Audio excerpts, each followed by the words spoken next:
श्री गणेशाय नमः। श्री हरि। संक्षिप्त श्री वराह पुराण। प्रकृति और पुरुष का निर्णय। भगवान वराह कहते हैं, वसुंधरे, महाभाग रुद्र सर्वज्ञानी, सबकी सृष्टि के प्रवर्तक, परम प्रभु एवं सनातन पुरुष हैं। उन्हें प्रणाम करके प्रयत्नशील हो अगस्त्य जी ने उनसे यह प्रश्न किया। अगस्त्य जी ने पूछा, महाभाग रुद्र, ब्रह्मा, विष्णु और महेश, इन तीन देवताओं के समुदायों को संपूर्ण शास्त्रों में त्रयी कहा गया है। आप सभी महानुभाव सर्वव्यापी हैं। आपका तो ऐसा संबंध है जैसे दीपक अग्नि और दीपक को प्रज्वलित करने वाला व्यक्ति तीन नेत्रों से शोभा पाने वाले भगवान। मेरी यह जिज्ञासा है कि किस समय आपकी प्रधानता रहती है, कब विष्णु प्रधान माने जाते हैं अथवा किस समय ब्रह्मा जी की प्रधानता होती है। आप यह बात मुझे बताने की कृपा कीजिए। भगवान रुद्र ने कहा, द्विजवर, वैदिक सिद्धांत के अनुसार पर ब्रह्म परमात्मा विष्णु ही ब्रह्मा, विष्णु एवं शिव है। इन तीनों भेदों से पठित एवं निर्दिष्ट हैं, पर माया मोहित बुद्धि वाले इसे समझ नहीं पाते। विश्व प्रवेश ने यह धातु है।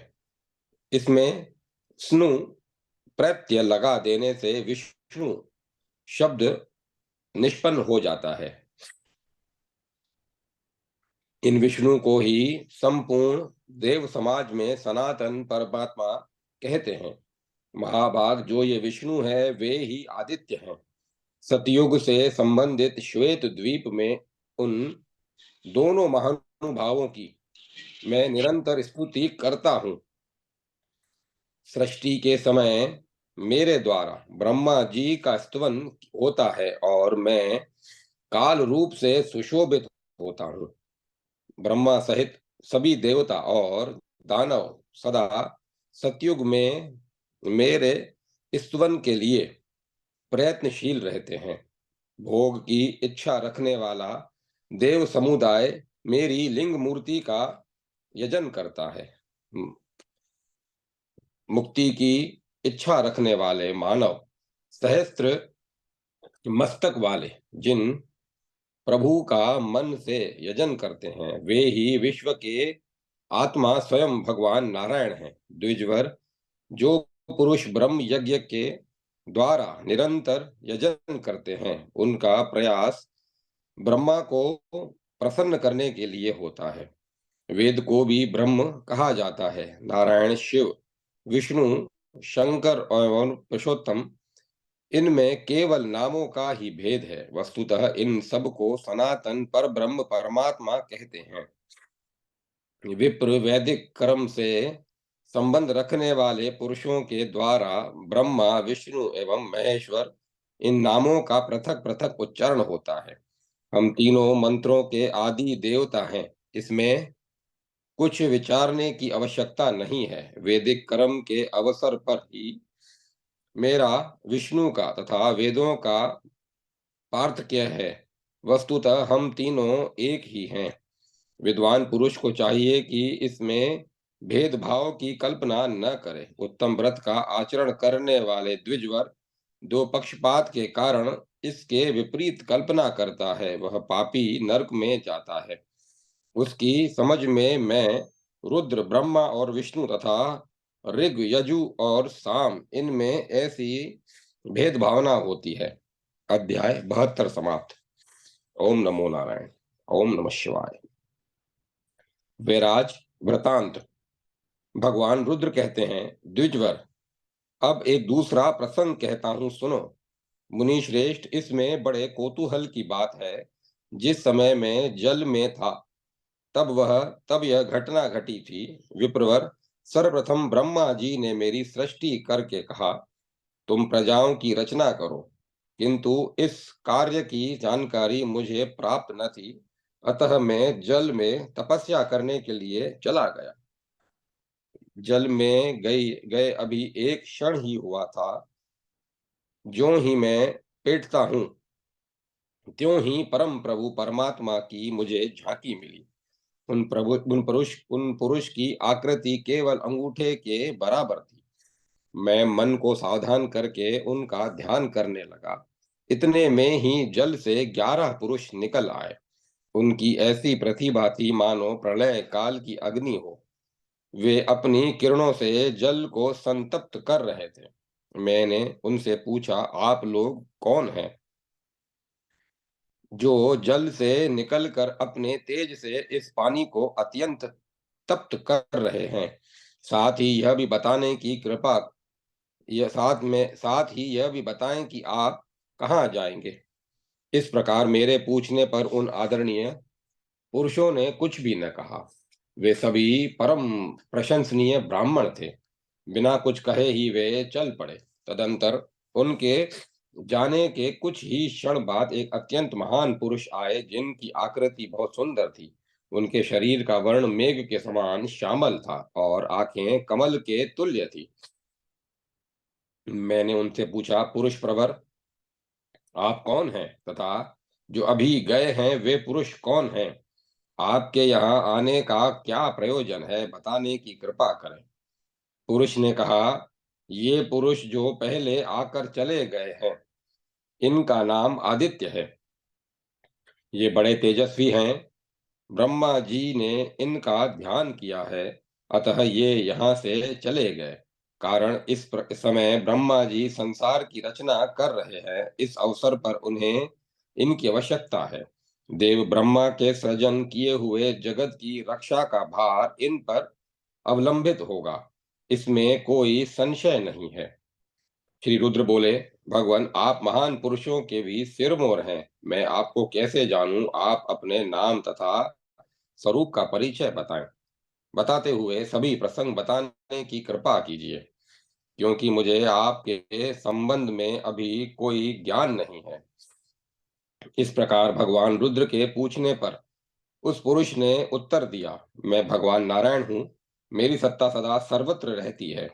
मैं जल में शयन करता हूँ। मैं आपको दिव्य आंखें दे रहा हूँ। आप मुझे अब देख सकते हैं।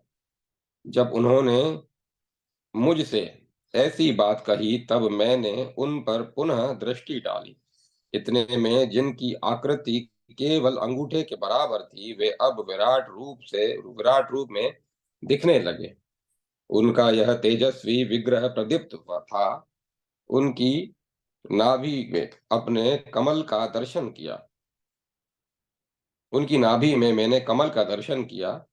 सूर्य के समान वही ब्रह्मा जी भी दिखाई पड़े तथा उनके समीप ही मैंने स्वयं अपने को भी देखा।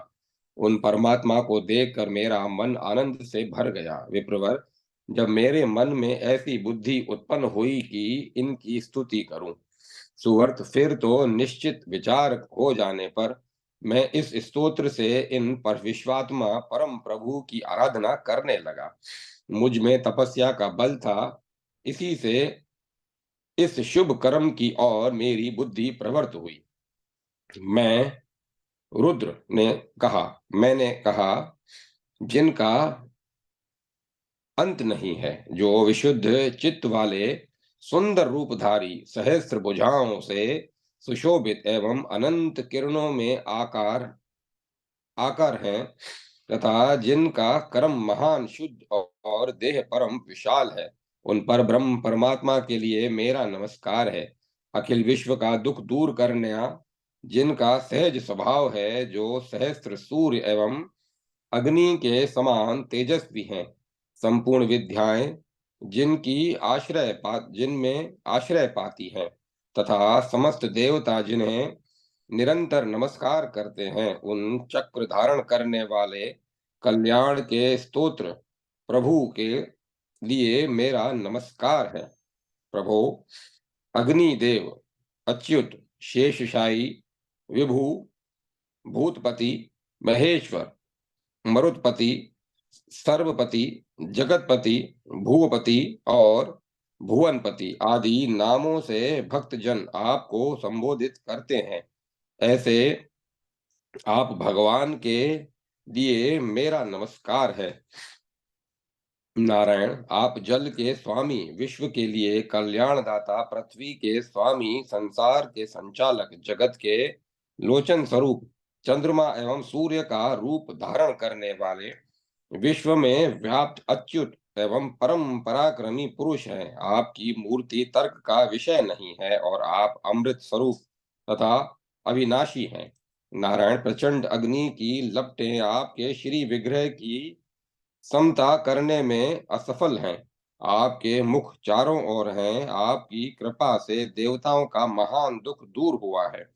सनातन प्रभु, आपके लिए नमस्कार है। मैं आपकी शरण हूँ। आप मेरी रक्षा कीजिए। विभो, आपके अनेक स्वरूपों का मुझे दर्शन हो रहा है। आपके भीतर जगत का निर्माण करने वाले सनातन ब्रह्मा तथा ईश दिखाई पड़ रहे हैं। उन आप परम पितामह के लिए मेरा नमस्कार है। संसार रूपी चक्र में भटकने वाले परम पवित्र अनेक साधक उत्तम मार्ग पर चलते हुए भी आपकी आराधना में अब कथचिंत किसी प्रकार सफल होते हैं। जब कथचिंत सफल होते हैं, तब आदि देव ऐसे आप प्रभु की आराधना करने की मुझ में शक्ति ही कहाँ है। अतः देवेश्वर, मैं आपको केवल प्रणाम करता हूँ। आदिदेव, आप प्रकृति से परे परे एकमात्र पर पुरुष हैं, जो सौभाग्यशाली पुरुष आपके इस स्वरूप को जानता है। उसे जब उसे सब कुछ जानने की क्षमता प्राप्त हो जाती है। आपकी मूर्ति बड़ी से बड़ी और छोटी से छोटी है। आपके स्वरूपों में जो गुण हैं, वे हठपूर्वक विभाजित नहीं किए जा सकते। भगवान, आप यागिंद्र के मूल कारण, अखिल कर्म से परे और विश्वात्मा हैं। आपका यह श्रेष्ठ शरीर विशुद्ध भावों से ओतप्रोत है। आपकी उपासना में संसार के बंधन काटने की शक्ति है। उसी के द्वारा आपका सम्यक ज्ञान संभव है। साधारण पुरुष की बात तो दूर, देवता भी आपको जान नहीं पाते। फिर भी तपस्या द्वारा अंतःकरण शुद्ध हो जाने से मैं आपको कवि पुराण एवं आदि पुरुष के रूप में जानने में सक्षम हुआ हूँ। मेरे पिता ब्रह्मा जी ने सृष्टि के अवसर पर बारंबार वेदों की सहायता ली है। अतएव उनका भी चित्त परम शुद्ध हो गया है। प्रभु, मुझ जैसा व्यक्ति तो आपको पुकारने में भी असमर्थ है, क्योंकि आप ब्रह्म प्रभृति प्रधान देवताओं से भी अगम्य कहे जाते हैं। अतएव वे देवता का रूप धारण करके आपको अनेकों बार प्रणाम करते हैं, जिसके परिणाम स्वरूप तपोरहित होने पर भी उन्हें आपकी जानकारी प्राप्त हो जाती है। देवताओं में भी बहुत से उदार कीर्ति वाले हैं, किंतु भक्ति का भाव होने से आपको जानने की उनके मन में इच्छा ही नहीं होती। प्रभु, अभक्त वेदवादियों का वेदवादियों को भी कई जन्म तक विवेक नहीं होता। आपकी कृपा से उन्हें ऐसी बुद्धि उत्पन्न हो जाए, इसके लिए मैं आपसे प्रार्थना करता हूँ। जिसे आप प्राप्त हो जाते हैं, उसे किसी वस्तु की अपेक्षा क्या है। यही नहीं, उसे देवता और गंधर्व की भी शरण नहीं लेनी पड़ती। वह स्वयं कल्याण स्वरूप हो जाता है। यह सारा संसार आपका ही रूप है। आप महान सूक्ष्म तथा स्थूल स्वरूप है। आदि प्रभु, यह जगत आपका ही बनाया हुआ है। भगवान, आप कभी महान रूप तथा कभी स्थूल रूप धारण कर लेते हैं और कभी आपका रूप अत्यंत सूक्ष्म हो जाता है। आपके विषय में भिन्न विचार होने से मानव मोह कलेश में पड़ता है। अब जब आप स्वयं प्रत्यक्ष पधारे हैं, तब अधिक कहना ही क्या है। वसु, सूर्य, पवन एवं पृथ्वी सब आप में ही स्थित हैं। आपको सदा समान रूप आपका सदा समान रूप रहता है। आत्मा रूप से आप सर्वत्र विराजते हैं, व्यापकता आपका स्वभाव है। सत्व गुण आपकी शोभा बढ़ाते हैं। आप अनंत एवं संपूर्ण ऐश्वर्यों से संपन्न हैं। आप मुझ पर प्रसन्न होने की कृपा कीजिए। भगवान वराह कहते हैं, वसुंधरे अमित तेजस्वी महाभाग रुद्र ने जब भगवान श्री हरि की इस प्रकार स्तुति की तब वे संतुष्ट हो गए। फिर तो मेघ के समान गंभीर वाणी में उन्होंने ये वचन कहे। भगवान विष्णु बोले, देवेश्वर तुम्हारा कल्याण हो। उमापते तुम वर मांगो। भगवान, हम में भेद तो औपचारिक मात्र है, तत्वतः हम दोनों एक हैं। रुद्र ने कहा, प्रभो, पितामह ब्रह्मा ने सृष्टि करने के लिए मेरी नियुक्ति की थी। मुझसे कहा था, तुम प्रजाओं की रचना करो। प्राणियों की उत्पत्ति करने वाले प्रभो, इस विषय में आपसे 3 प्रकार का ज्ञान प्राप्त करना मेरे लिए परम आवश्यक है। भगवान विष्णु ने कहा, रुद्र तुम सनातन एवं सर्वज्ञ हो, इसमें कोई संदेह नहीं। तुम्हारे भीतर ज्ञान की प्रभुत राशि है। तुम देवताओं के लिए सम्यक प्रकार से परम पूज्य बनोगे। इस प्रकार कहकर भगवान श्री हरि ने स्वयं अपना रूप मेघ का बना लिया। वे जल से बाहर निकले और महाभाग रुद्र से उन्होंने ये वचन कहे, शंभो, ये जो 11 प्राकृत पुरुष थे, उनका नाम वैराज है। उन्हीं को आदित्य कहते हैं। वे इस समय पृथ्वी पर गए हैं। उन्हें मेरा अंश जानना चाहिए। धरातल पर विष्णु नाम से मैं ही 12 रूपों में अवतीर्ण होऊंगा। शंकर जी इस प्रकार अवतार ग्रहण कर वे सभी आपकी आराधना करेंगे। ऐसा कहकर वे भगवान नारायण स्वयं अपने ही अंश से एक दिव्य बादल की रचना कर आकाश से अद्भुत शब्द की तरह पता नहीं कहाँ अंतर्ध्यान हो गए। भगवान रुद्र कहते हैं, ऐसी शक्ति से संपन्न सर्वत्र विचरने वाले तथा संपूर्ण प्राणियों की सृष्टि करने में परम कुशल श्री हरि ने उस समय मुझे इस प्रकार का वर दिया था। अतएव मैं देवताओं से श्रेष्ठ हुआ। वस्तुतः भगवान नारायण से श्रेष्ठ कोई देवता न हुआ है और न होगा। सज्जन श्रेष्ठ पुराणों और वेदों का ही रहस्य है। मैंने आप लोगों के सामने यह सब प्रसंग बता दिया, जिससे सुस्पष्ट हो जाता है कि इस जगत में एकमात्र भगवान श्री हरि की ही उपासना की जानी चाहिए। अध्याय 73 समाप्त। ओम नमो नारायण। ओम नमः शिवाय। भुवन कोश का वर्णन। भगवान वराह कहते हैं, वसुंधरे भगवान रुद्र पुराण पुरुष शाश्वत देवता यज्ञ स्वरूप अविनाशी विश्व में यज्ञ शंभु त्रिनेत्र एवं शूलपाणी है। उन सनातन प्रभु से संपूर्ण ऋषियों ने पुनः प्रश्न किया। ऋषिगण बोले, देवेश्वर आप हम संपूर्ण देवताओं में श्रेष्ठ हैं। अतः हम आपके हम आपसे एक प्रश्न पूछ रहे हैं, इसे आप बताने की कृपा करें। उमापते, पृथ्वी का प्रमाण पर्वतों की स्थिति और उनका विस्तार क्या है? देवेश्वर कृपया इसका वर्णन करें। भगवान रुद्र बोले, धर्म का पूर्ण ज्ञान रखने वाले महाभाग ऋषियों, समस्त पुराण में भूलोक की ही चर्चा की जाती है। यह लोक पृथ्वी तल पर है। मैं तुम्हारे सामने संक्षेप में इसका वर्णन करता हूँ। इस प्रसंग को सुनो। जिन पर ब्रह्म परमेश्वर का प्रसंग चला है, उनका ज्ञान संपूर्ण देवताओं को संपूर्ण विद्याओं की जानकारी से ही संभव है। उन्हीं का नाम परमात्मा है। इनमें उनमें पाप का लेश मात्र भी नहीं है। वे परमात्मा वे परमाणु जैसा सूक्ष्म तथा अचिंत्य रूप भी धारण कर लेते हैं।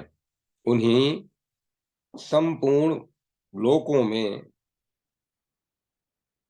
व्याप्त रहने वाले पीतांबरधारी का नाम नारायण है। पृथ्वी उन्हीं के वक्ष स्थल पर टिकी है। वे दीर्घ, हस्व, कृश, लोहित आदि गुणों से रहित तथा समस्त प्रपंच से परे हैं। बहुत पहले से ही उनका यह रूप है। उनका स्वरूप केवल ज्ञान का विषय है। सृष्टि के आदि में उन प्रभु में सत्व, रज और तम के निर्माण करने की इच्छा हुई। अतः उन्होंने जल की सृष्टि करके योग निद्रा की सहायता से उसमें शयन किया। फिर उनकी नाभि पर एक कमल उग आया। तब उस कमल पर जो संपूर्ण वेदों और एवं ज्ञान के भंडार, अचिंत्य स्वरूप, अत्यंत शक्तिशाली तथा प्रजाओं के रक्षक कहे जाते हैं, वे ब्रह्मा प्रकट हुए। उन्होंने सनक, सनंदन, सनातन और सनत कुमार प्रभृति धर्म ज्ञानी पुत्रों को सर्वप्रथम उत्पन्न किया और फिर स्वयंभू मनु, मरीचि आदि मुनियों तथा दक्ष आदि प्रजापतियों की सृष्टि की। भगवान दक्ष द्वारा सृष्ट स्वयंभू मनु से इस भूमंडल का विशेष विस्तार हुआ। उन महाभाग मनु महाराज के भी दो पुत्र हुए, जिनके नाम क्रमशः प्रियव्रत और उत्तानपाद थे। प्रियव्रत ने से 10 पुत्रों की उत्पत्ति हुई।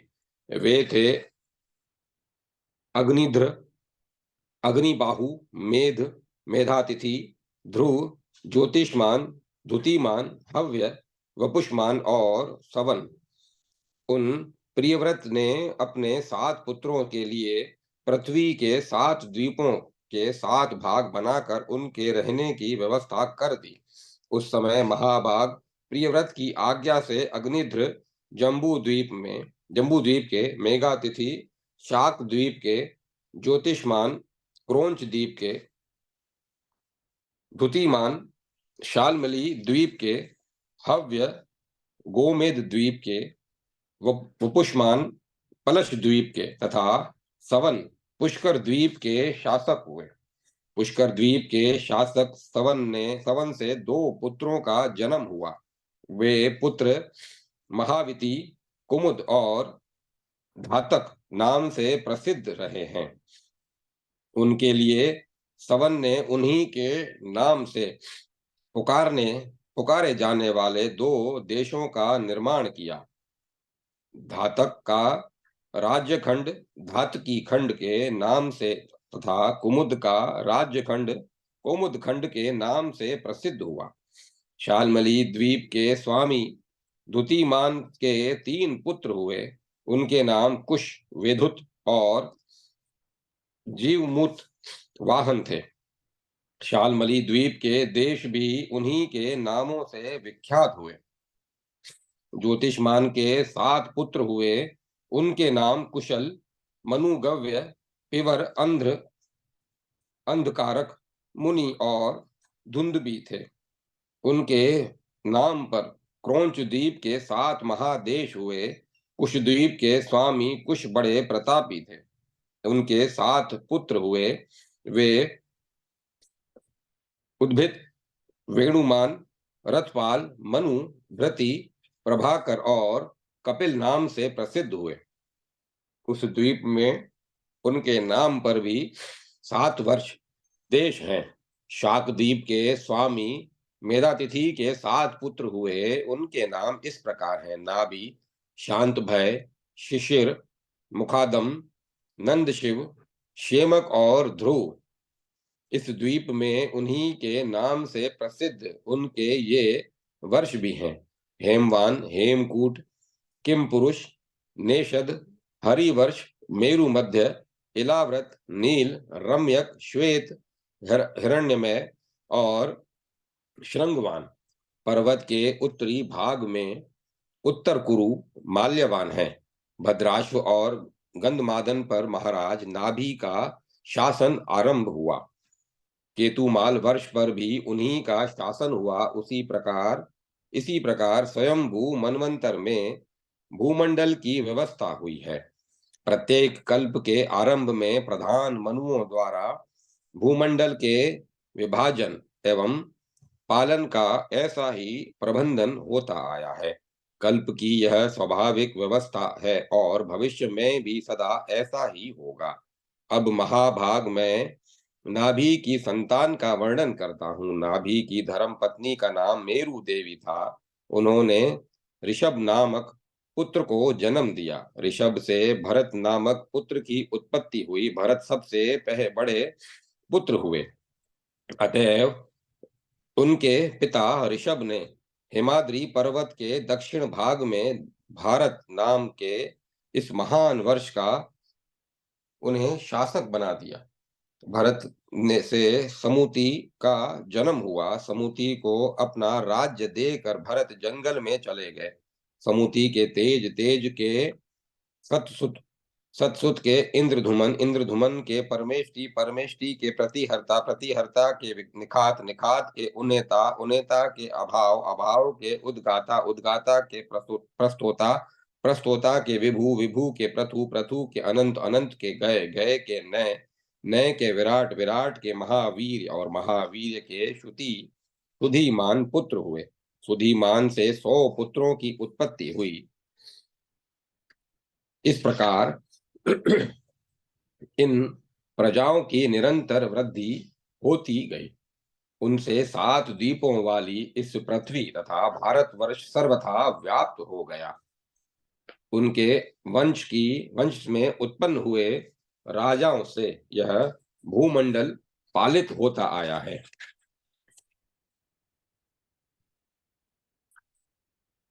सत्य युग, त्रेता आदि युगों एवं महायुगों से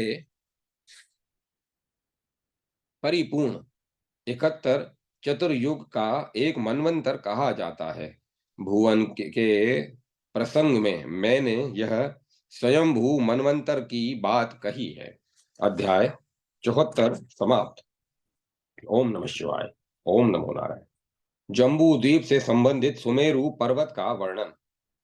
भगवान रुद्र कहते हैं, विप्रवर, अब मैं जम्बू द्वीप का यथार्थ वर्णन करूंगा, साथ ही समुद्रों और द्वीपों की संख्या एवं विस्तार का भी वर्णन करूंगा। उन सब द्वीपों में जितने वर्ष और नदियां हैं, उनका तथा पृथ्वी आदि के विस्तार का प्रमाण, सूर्य एवं चंद्रमा की पृथक गतियां, सातों द्वीपों के भीतर वर्तमान हजारों छोटे द्वीपों के नाम रूप का वर्णन, जिनसे यह जगत व्याप्त है, उनकी पूरी संख्या बताने के लिए तो कोई भी समर्थ नहीं है।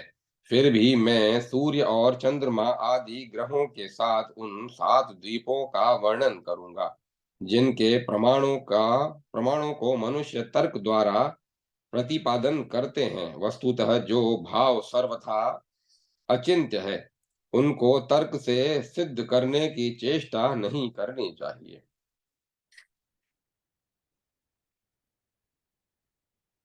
जो वस्तुतः प्रकृति से परे हैं, वही अचिंत्य का लक्षण है। उसे अचिंत्य स्वरूप समझना चाहिए। अब मैं जम्बू द्वीप के 9 वर्षों का तथा अनेक योजनों में फैले हुए उनके उसके मंडलों का यथार्थ वर्णन करता हूँ। तुम उसे सुनो। चारों तरफ फैला हुआ यह जम्बू द्वीप लाख योजनों का है। अनेक योजन वाले पवित्र बहुत से जनपद उसकी शोभा बढ़ाते हैं। यह सिद्ध और चारणों से व्याप्त है तथा पर्वतों से उसकी शोभा अत्यंत मनोहर जान पड़ती है। अनेक प्रकार की सुंदर धातुएं इसका गौरव बढ़ा रही है। शिलाजित आदि से उत्पन्न होने से उसकी महिमा चरम सीमा पर पहुंच गई है। पर्वतीय नदियों से चारों तरफ यह चमा चमचमा रहा है। ऐसे विस्तृत एवं श्री संपन्न भूमंडल वाली जम्बू द्वीप में 9 वर्ष चारों ओर व्याप्त हैं। यह ऐसा सुंदर द्वीप है जहाँ संपूर्ण प्राणियों को प्रकट करने वाले भगवान श्री नारायण विराजते हैं। इसके विस्तार के अनुसार चारों ओर समुद्र है तथा पूर्व में उतने ही लंबे चौड़े ये 6 वर्ष पर्वत हैं। उसके इसके पूर्व और पश्चिम दो तरफ लवण समुद्र हैं। वहां बर्फ से व्याप्त हुआ हिमालय, स्वर्ण से भरा हेमकूट और अत्यंत सुख देने वाला महान निषद नामक पर्वत है। 4 वर्ण वाले स्वर्ण युक्त सुमेरु पर्वत का वर्णन तो मैं पहले ही कर चुका हूँ, जो कमल के समान वर्तालुकार वर्तुलाकार है। उसके चारों भाग बराबर हैं और वह बहुत ऊंचा है। उसके पार्श्व भाग में परम ब्रह्म परमात्मा की नाभि से प्रकट हुए तथा प्रजापति नाम से प्रसिद्ध एवं गुणवान ब्रह्मा जी विराजते हैं। इस जम्बू द्वीप के पूर्व भाग में श्वेत वर्ण वाले प्राणी हैं जो ब्राह्मण हैं। जो दक्षिण की ओर पित्त वर्ण है, उन्हें वैश्य माना जाता है। जो पश्चिम की ओर भृंगराज के पत्र के आभा वाले हैं, उनको शूद्र कहा गया है। इस सुमेरु पर्वत के उत्तर भाग में संचय करने के इच्छुक जो प्राणी हैं तथा जिनका वर्ष लाल है, उन्हें क्षत्रिय की संज्ञा प्राप्त हुई है। इस प्रकार वर्णों की बात कही गई है। स्वभाव, वर्ण और परिमाण से इसकी गोलाई का वर्णन हुआ है। इसका शिखर नीलम और वैदुर्य मणि के समान है। वह कहीं श्वेत, कहीं शुक्ल और कहीं पीले रंग का है। कहीं वह धतूरे के रंग के समान हरा है और कहीं मोर के पंख की भांति चितकबरा है। इन सभी पर्वतों पर सिद्ध और चारणगण निवास करते हैं। इन पर्वतों के बीच में 9,000 लंबा चौड़ा निष्कंभ नाम का पर्वत कहा जाता है। इस महान सुमेरु पर्वत के महान भाग में इलाव्रत वर्ष है। इसी से इसका विस्तार चारों ओर फैला हुआ है, 1000 योजन माना जाता है। इसके मध्य में धूम्र रहित आग की भांति प्रकाशमान महामेरु है। सुमेरु की वेदी के दक्षिण का आधा भाग और उत्तर का आधा भाग इसका उसका महामेरु का स्थान माना जाता है। वहां जो ये 6 वर्ष हैं, उनकी वर्ष पर्वत की संज्ञा है। इन सभी वर्षों के आगे 1 योजन का अवकाश है। वर्षों की लंबाई चौड़ाई 2-2 हजार योजन की है। उन्हीं के परिमाण से जम्बू द्वीप का विस्तार कहा जाता है। 1-1 लाख योजन विस्तार वाले नील और निषद नाम के 2 पर्वत हैं। उनके अतिरिक्त श्वेत, हेमकुट, हिमवान और श्रृंगवान महान पर्वत हैं। जम्बू द्वीप के प्रमाण से निषद निषद पर्वत का वर्णन किया गया है। हेमकुट निषद से हीन है। वह इसके 12वें भाग में ही तुल्य है। वह हिमवान पर्वत पूर्व से पश्चिम तक फैला हुआ है। द्वीप के मंडलाकार होने से कहीं कम और कहीं अधिक बात हो जाने की बात कही जाती है। वर्षों और पर्वतों के प्रमाण जैसे दक्षिण में कहे जाते हैं, वैसे ही उत्तर में भी हैं। उनके मध्य में जो मनुष्यों की बस्तियां हैं, उनके नाम अनुवर्ष हैं। वे वर्ष विषम स्थान वाले पर्वतों से घिरे हुए हैं। उन अगम्य वर्षों को अनेक प्रकार की नदियों ने घेर रखा है। उन वर्षों में विभिन्न जाति वाले प्राणी निवास करते हैं। ये हिमालय संबंधी वर्ष हैं, जहाँ भरत की संतान सुशोभित होती है। हेमकूट पर जो उत्तम वर्ष है, उसे किम पुरुष कहते हैं। हेमकूट से आगे के वर्ष का नाम निषद और हरिवर्ष है। हरिवर्ष से आगे और हेमकूट के पास के भूभाग को इलाव्रत वर्ष कहा जाता है। इलाव्रत के आगे के वर्षों का नाम नील और रम्यक सुना गया है। रम्यक से आगे श्वेत वर्ष और हिरण्यम हिरण्यमय वर्षों की प्रतिष्ठा है। हिरण्यमय वर्ष से आगे शृंगवंत और कुरु वर्षों का अवस्थान है।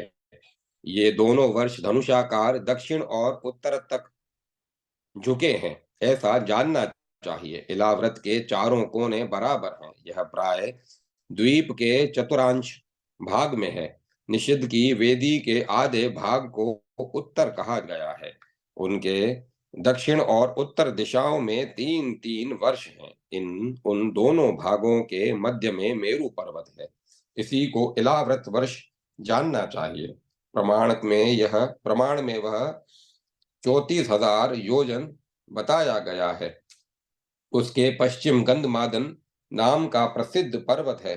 ऊंचाई और लंबाई चौड़ाई में प्राय माल्यवान पर्वत से उसकी तुलना होती है। उक्त निषद और गंधमादन इन दोनों पर्वतों के मध्य भाग में स्वर्णमय मेरू पर्वत है। सुमेरु के चारों भागों में समुद्र की खानें हैं। उसके चारों कोण समान स्थिति में हैं। वहां सभी धातुओं की मेद एवं हड्डियां उनके अवतार लेने में सहयोगी नहीं है।